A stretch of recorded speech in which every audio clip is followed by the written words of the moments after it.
Un saludo, mi nombre es Francisco Javier Sánchez Romero, profesor del Departamento de Ingeniería Rural y Agroalimentaria de la Universidad Politécnica de Valencia, y este objeto de aprendizaje lleva por título Determinación de tensiones en el suelo, aplicación de la ley de Terzaghi o de presiones efectivas.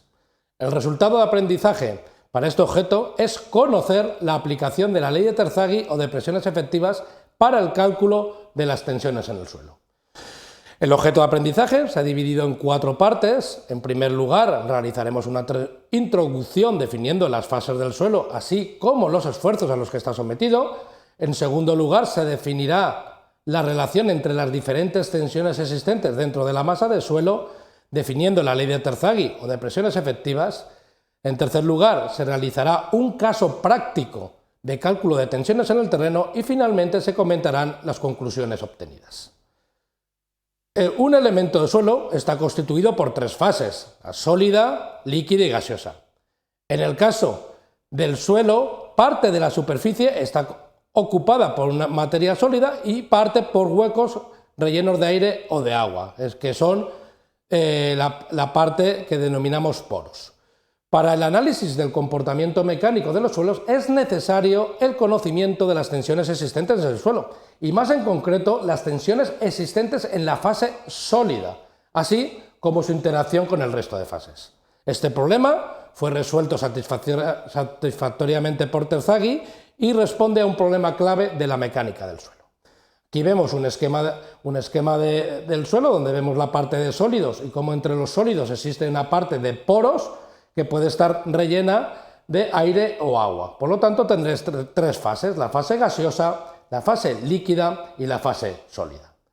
Si analizamos los esfuerzos que existen sobre una partícula de suelo, bueno, pues veremos que una partícula sólida interactúa con las diferentes partículas sólidas que están en contacto con ella y además con el aire o el agua que está presente en los poros. Por lo tanto, alrededor de una partícula del suelo actuarán las fuerzas transmitidas por otras partículas, la presión del agua y la presión del aire. Si lo analizamos para un suelo saturado, si lo analizamos para una profundidad Z con una altura de agua H debida a un nivel freático superior al plano de estudio, bueno, pues lo que encontramos es lo que se denomina la ley de Terzaghi o de presiones efectivas, que es lo que me dice que la presión total es igual a la presión intersticial más la presión efectiva. O la presión efectiva es igual a la presión total menos la presión intersticial. Para un suelo seco, donde la presión intersticial es igual a 0, tendremos que las presiones efectivas son igual a las presiones totales. Para el análisis de un suelo parcialmente saturado, habitualmente se introduce lo que se denomina la fracción de saturación y la relación entre totales, intersticiales, presión del aire y presiones efectivas va relacionada con esta fracción de saturación. Para el análisis de suelos parcialmente saturados se ha observado experimentalmente que esta ecuación conduce a resultados correctos para el estudio de la resistencia al corte. Pero para el análisis de la deformabilidad su utilización da errores significativos, ya que el concepto de tensión efectiva no se ajusta perfectamente a los suelos parcialmente saturados. Habitualmente, la ley de Terzaghi se aplica a suelos saturados y secos. Si realizamos una determinación práctica de los valores de tensiones, en este caso tenemos una superficie de suelo, por debajo de ella, con 3 metros de profundidad, tenemos una parte de grava gruesa y por debajo de ella tenemos 12 metros de arcillas. Además, a 60 centímetros de la superficie aparece el nivel freático. Por lo tanto, tendré 3 estratos, un primer estrato con una densidad de 1.680 kilos metro cúbico, que corresponde a la grava, un segundo estrato con una densidad de 2.080 kilos por metro cúbico, que corresponde a una grava saturada, y un tercer estrato que es la arcilla saturada con una densidad de 2.160 kilos por metro cúbico. Lo que se nos pide es calcular las tensiones a las que se ven afectados cada uno de estos estratos. Para ello se han tomado 4 puntos, S, A, B y C, que son puntos de referencia para el cálculo. Como puede apreciarse, en estos puntos se produce un cambio, ya sea por la existencia de un nivel freático o por la estratigrafía.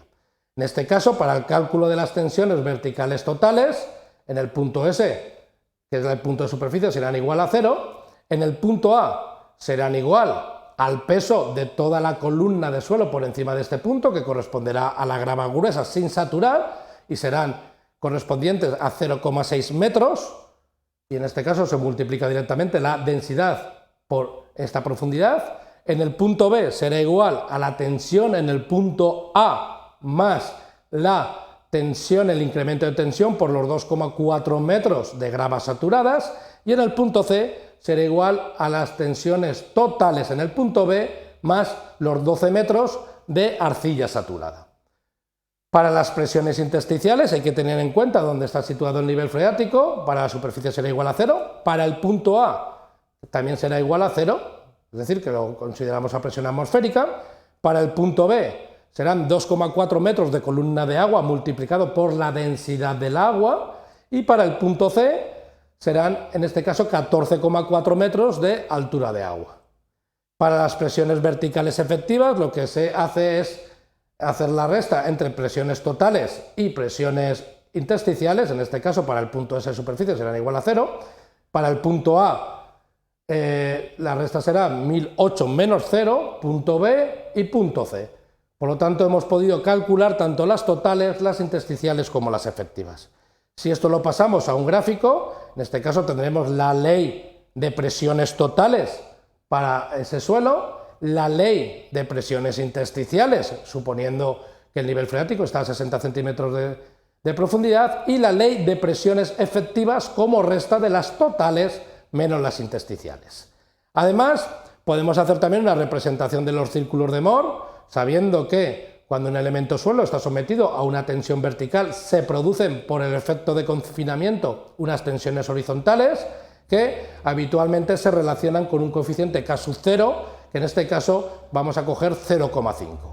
Si dibujamos los círculos de Mohr para cada uno de los puntos, para el punto A tendré una presión vertical de 1008, por lo tanto obtendré una presión horizontal de 504, siendo este el círculo de Mohr.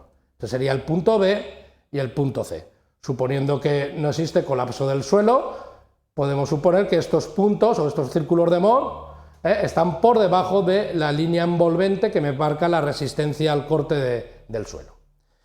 Como conclusiones a este objeto de aprendizaje tendremos: se han descrito las diferentes fases del suelo y los esfuerzos a los que se ve sometido. Se ha descrito la ley de Terzaghi o ley de presiones efectivas, siendo las tensiones efectivas la diferencia entre tensiones totales y tensiones intersticiales.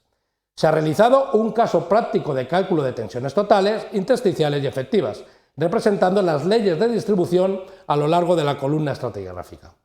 Se han representado los círculos de Mohr que permiten el análisis de la resistencia al corte de los suelos, por comparación con el criterio de Mohr-Coulomb. Muchas gracias por vuestra atención y espero que este objeto de aprendizaje haya sido de vuestro interés.